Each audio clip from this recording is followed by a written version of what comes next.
नमस्कार, आपका TV9 digital में स्वागत है। मैं हूं कार्तिकेय शर्मा। अब बात करेंगे अब राजस्थान की। जी हां, सियासत की बात में आज चर्चा होगी राजस्थान की।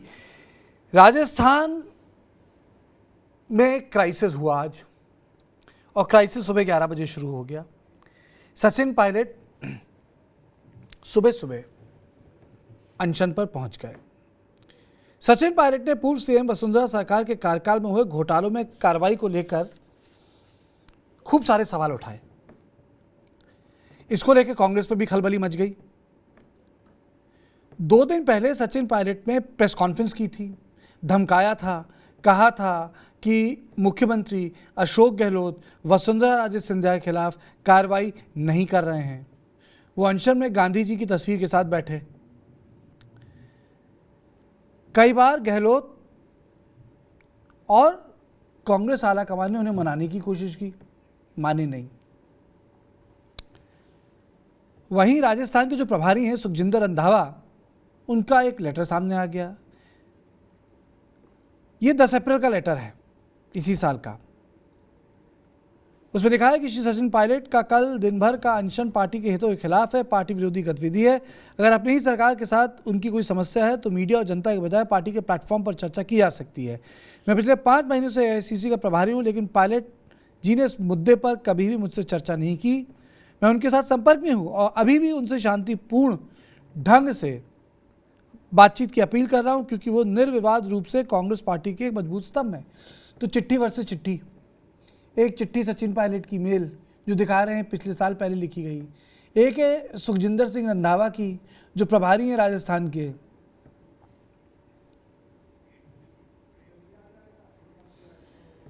तो इसमें महत्वपूर्ण बात है कि 10:55 लिखा है।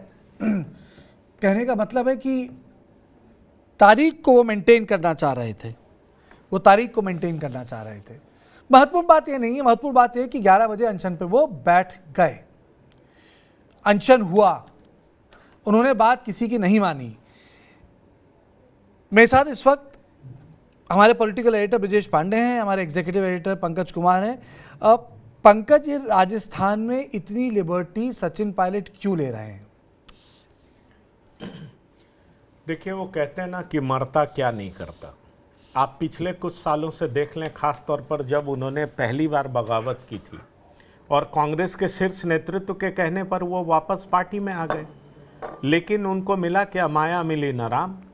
वो ना तो सरकार के विरोध में जाकर के सरकार को गिरा सके, और ना ही सरकार में वापस आकर के कांग्रेस पार्टी में वापस आकर के ना ही वो कांग्रेस के अध्यक्ष बन सके, और ना ही उन्हें उप मुख्यमंत्री का पद मिला। सवाल यह है कि उनके इंतजार का दौर इतना लंबा चला और कांग्रेस शीर्ष नेतृत्व के तरफ से बार बार उनसे ये प्रॉमिस किया जाता रहा कि आपको उचित समय पर पद दिया जाता रहेगा।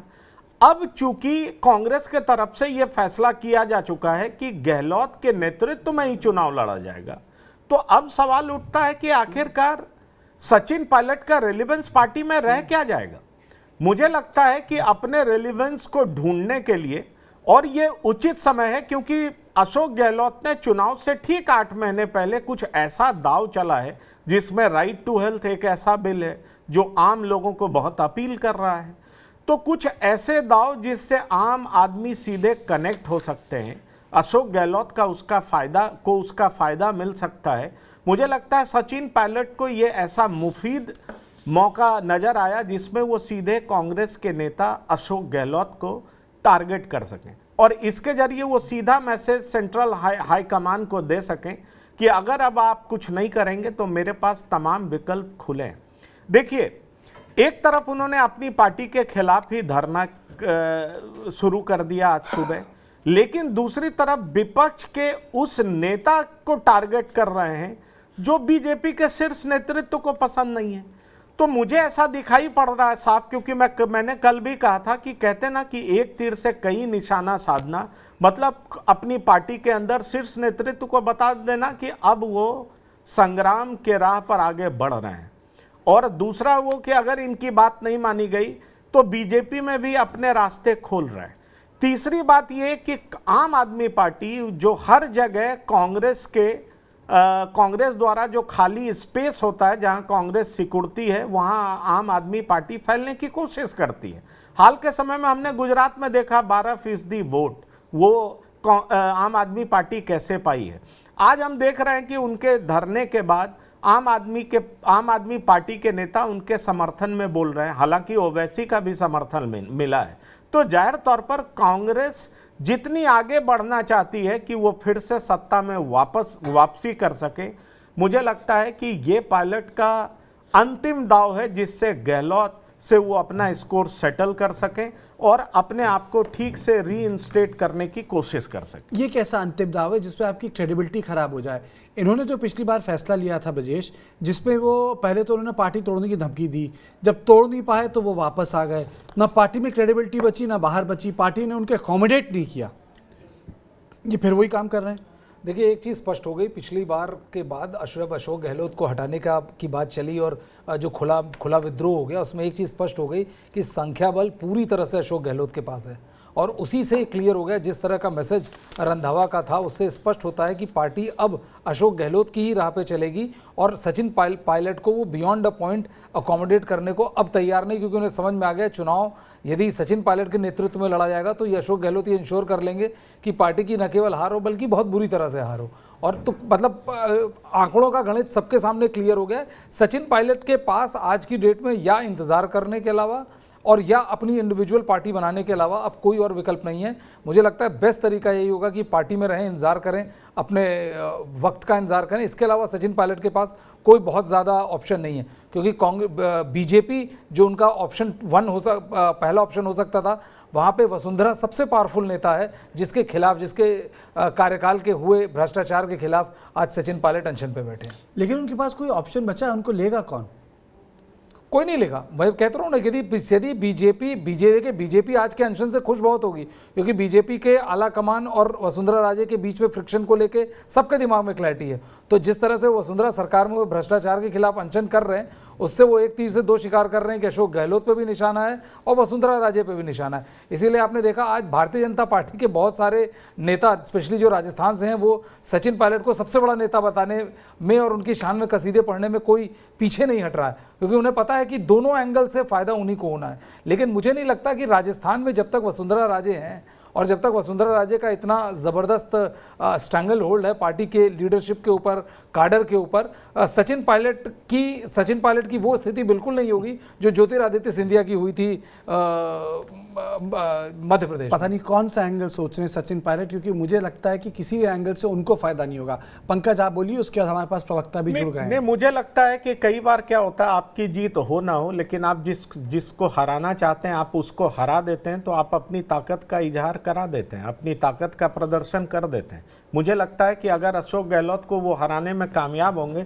तो निश्चित तौर पर कांग्रेस पार्टी में भी एक स्पेस बनेगा उनके लिए। ये माना जाएगा कि ये पार्टी को हरा सकते हैं। और वैसे भी अशोक गहलोत की जो उम्र है वो भी उनके रास्ते में बाधक तो जरूर बनेगी। फिर 4-5 साल के बाद चुनाव होगा, तो मुझे लगता है कि कांग्रेस एक अलग नेतृत्व के बारे में सोच सकती है। एक पॉसिबिलिटी। आपने एक गाना सुना है पंकज जी, कल क्या होगा किसको पता, अभी ले ले जिंदगी का तू मजा, बहुत फेमस 70s का गाना था। पर आप ये देखिए कि जिन 18 विधायकों के सहारे इन्होंने बगावत की थी और उसके बाद बहुत सारे लोग जो इनका समर्थन कर रहे हैं, अब ये खुद ही उस लाइन में खड़े होंगे तो आखिरकार इनका रेलेवेंस क्या रह जाएगा। और कई बार जो बड़े नेता होते हैं वो ऐसे मौके पे बगावत का बिगुल बजाते हैं जिनसे उनका महत्व पब्लिक के बीच में बना रहे, अपने समर्थकों के बीच में बना रहे। बिगुल तो ये बार बार बजा रहे हैं, बगावत हो नहीं पाती है, तो ऐसे बिगुल बजाने का क्या फायदा? बगावत हो नहीं रही है, बिगुल आप बजा रहे हैं, या किसी दूसरे के लिए बिगुल बजा रहे हैं? ये समझ में आ गई, गहलोत को भी समझ में आ गई और पार्टी को भी समझ में आ गई। पिछली बार जब गहलोत के और उनके एमएलए के खिलाफ एक कार्रवाई की बात हुई थी, एक कमेटी भी बनी थी, कारण बताओ नोटिस भी हुआ था, उसमें कहीं कुछ नहीं हुआ। तो एक बात समझ में आ गई है, पायलट को भी समझ में आ गई और पार्टी को भी समझ में आ गई कि साहब इस समय पार्टी नेतृत्व कुछ भी करने की सिचुएशन में, पोजीशन में नहीं है। वैसे भी चुनाव लबे दम है, ऐसे में वो पायलट को निकाल के पहले से जो एक पार्टी कमजोर स्थिति में है उसको कहाँ तक ले जाएंगे। लेकिन जो बात आप कह रहे थे मुझे समझ में नहीं आती, उसी में मैं एक चीज और जोड़ दे रहा हूँ कि जिस तरह आज उनका जो ये अनशन स्थल का जो ओवरऑल गेटअप है, जिसमें ना राहुल गांधी नजर आ रहे हैं, ना सोनिया गांधी नजर आ रही है, ना पंजे का निशान नजर आ रहा है। नजर क्या आ रहा है? नजर आ रहा है विश्वेश सिंह के लड़के कुछ अनिरुद्ध सिंह, जिन्होंने राहुल गांधी को झक्की, सिरफिरा, इटली माफिया, जमीन कब्जा, क्या क्या कहा था। उस आदमी की प्रेजेंस नजर आ रही है। तो मतलब ये तो this is crossing the red line. ये तो अगर एक बार मान भी लिया जाए कि उन्होंने सोच लिया कि अगर गहलोत के खिलाफ कार्रवाई नहीं हुई तो मेरे खिलाफ भी कार्रवाई नहीं होगी, वहां तक तो समझ में आता है। ये भी समझ में आता है कि जैसा कि अभी विजेश कह रहे थे कि वो गहलोत और सिंधिया दोनों पे एक मतलब एक तीर से दो निशाने कर रहे हैं। लेकिन ये तो सीधे सीधे आपने एक तरह से पार्टी नेतृत्व पे ही हमला बोल दिया, उनके फोटोग्राफ। अब कांग्रेस में इन सब बातों को बहुत गंभीरता से लिया जाता है। गांधी जी की फोटो होती या नहीं होती, कांग्रेस नेतृत्व इसको माइंड नहीं करता। सोनिया और राहुल की नहीं है, ये डेफिनेटली माइंड करेंगे। अनिरुद्ध सिंह वहां बैठे, ये डेफिनेटली माइंड करेंगे। That's it। नहीं, बात तो आपने एकदम सही पकड़ी, रिपोर्टर वाली बात कर दी आपने। मतलब जिस तरीके से आपने उस व्यक्ति को पकड़ लिया, दाद दूंगा इस बात की। लेकिन जब भी कोई पॉलिटिशियन, विजय कौशिक जी मैं आपसे सवाल पूछा, जब भी कोई पॉलिटिशियन इस तरह की चीज़ करता है तो वह तय कर लेता है अपने ऑब्जेक्टिव्स क्या हैं। इससे पहले मैं प्रवक्ताओं के पास आऊं, हमारे साथ तीनों प्रवक्ता जुड़ गए हैं। इससे इनका क्या पॉलिटिव ऑब्जेक्टिव सर्व हो रहा है? एक सवाल होता है ना कि कोई आदमी कोई चीज़ करता है, आपका पॉलिटिकल ऑब्जेक्टिव सर्व क्या हो रहा है? आप वसुंधरा राजे सिंधिया पे हमला कर रहे हैं, जिनका कोई लेना देना नहीं अभी आपकी पार्टी से। आप सबको एम्बैरेस करके अनशन में बैठ गए, अनशन कर दिया आज आपने। और आपने अपने अनशन से ये साफ कर दिया आप किसी की बात नहीं मान रहे। तो आपको इससे मिल क्या रहा है? कार्तिकेय शर्मा जी, देखिए मैं बताना चाहता हूं आज के इस अनशन को लेकर। क्या आपने कालीदास का नाम तो सुना ही होगा इतिहास में? तो आज कांग्रेस के कालीदास बन गए हैं सचिन पायलट, और उसी डाल को काटने की कोशिश कर रहे हैं जिसने उसे सहारा दे रखा है, जिसने उन्हें एक स्थान पर बैठा रखा है। आप देखिए, इससे पहले भी जब उन्हें उप मुख्यमंत्री पद की अहम जिम्मेवारी मिली हुई थी, प्रदेश अध्यक्ष पद की जिम्मेवारी मिली हुई थी, उसके बाद उन्होंने क्या किया?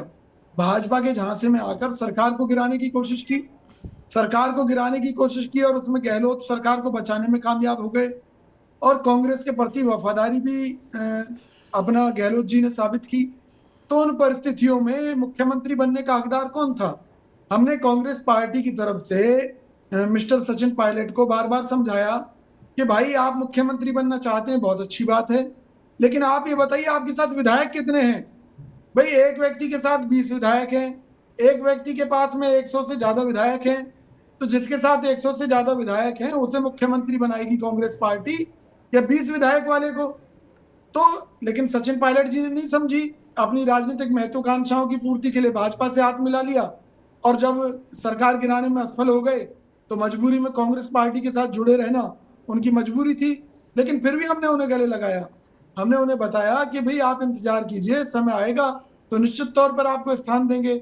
अब राजस्थान में चुनाव होने वाले हैं, तो इस तरह की ब्लैकमेलिंग जो कर रहे हैं वो कतई बर्दाश्त नहीं की जाएगी। मैं आपको ये स्पष्ट कर देना चाहता हूँ, ना कांग्रेस बर्दाश्त करेगी, ना राजस्थान की जनता बर्दाश्त करेगी। आपने 3 शब्द इस्तेमाल, सचिन पायलट जी, मिस्टर सचिन पायलट हो गए, वो कालिदास हो गए और ब्लैकमेल हो गए। ये 3 आपने एकदम कड़े शब्दों का एकदम इस्तेमाल किया। श्याम सुंदर जी, कालिदास, सचिन पायलट जी से मिस्टर सचिन पायलट और ब्लैकमेल।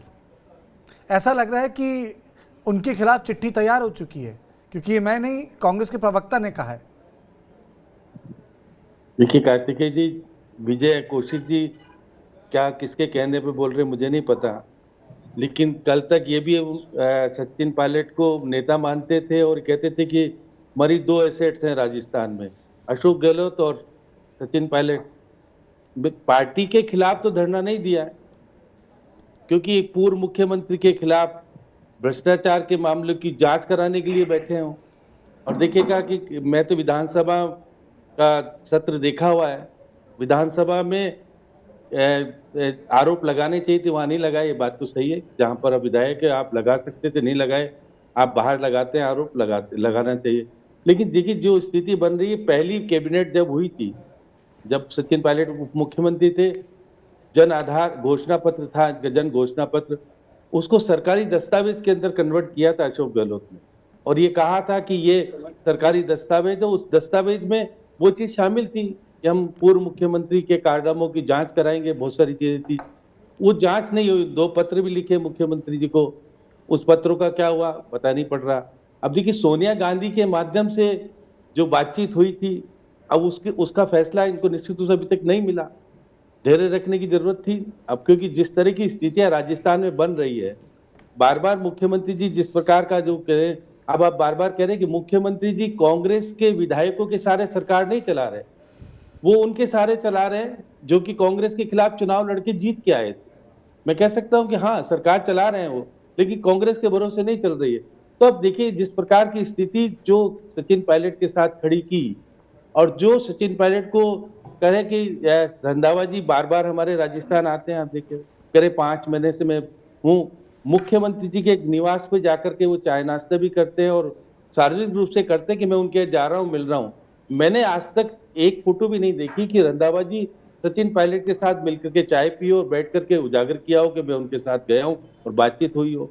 अब उन्होंने कल रात को, देर रात को कहा कि ये पार्टी का अवैधानिक, हम पार्टी का आंदोलन नहीं मानते इसको।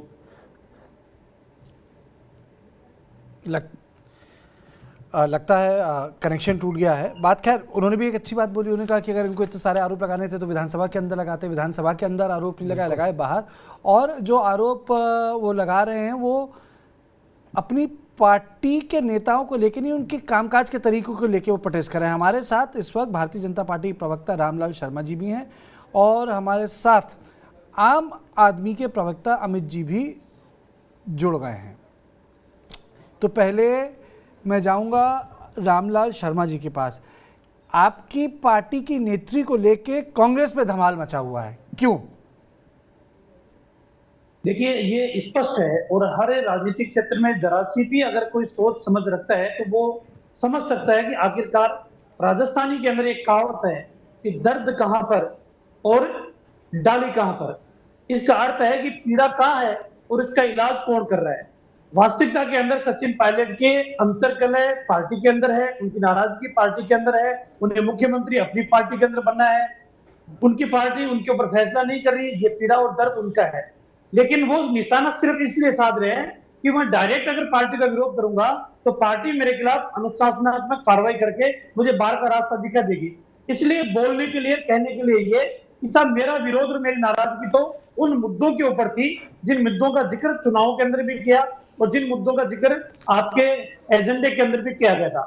सीधा सीधा ये है कि आज राजस्थान के जो हालात जो बने हुए हैं, उन हालातों के अंदर राजस्थान की जनता का नुकसान हो रहा है। इनके आपस की लड़ाई, किस्सा कुर्सी का, एक कुर्सी के ऊपर बैठा हुआ है वो कुर्सी छोड़ना नहीं चाहते, एक कुर्सी के ऊपर बैठा हुआ नहीं है वो कुर्सी को पाना चाहते हैं। ये किस्सा कुर्सी का है, झगड़ा कुर्सी का है, लड़ाई इसी बात की है।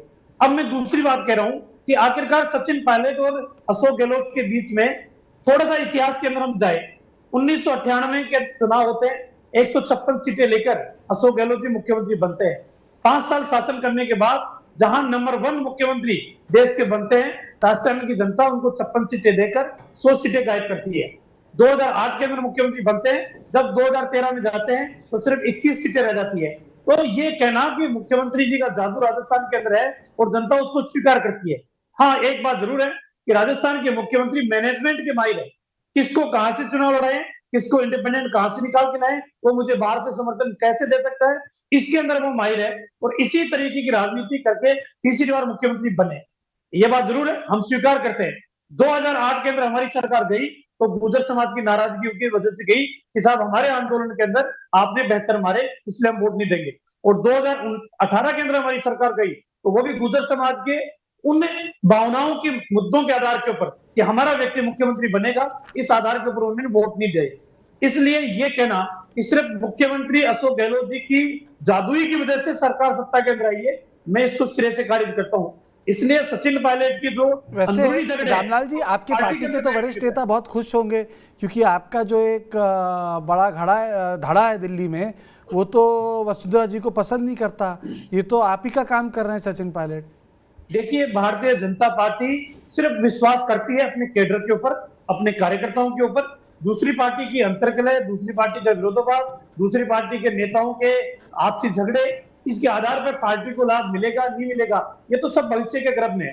लेकिन मैं इतना कह सकता हूं कि हमारी पार्टी का एक कैडर है, उस कैडर के आधार के ऊपर हम चुनाव लड़ते भी हैं और हम काम भी करते हैं। पार्टी उसी ट्रैक के ऊपर काम करती है।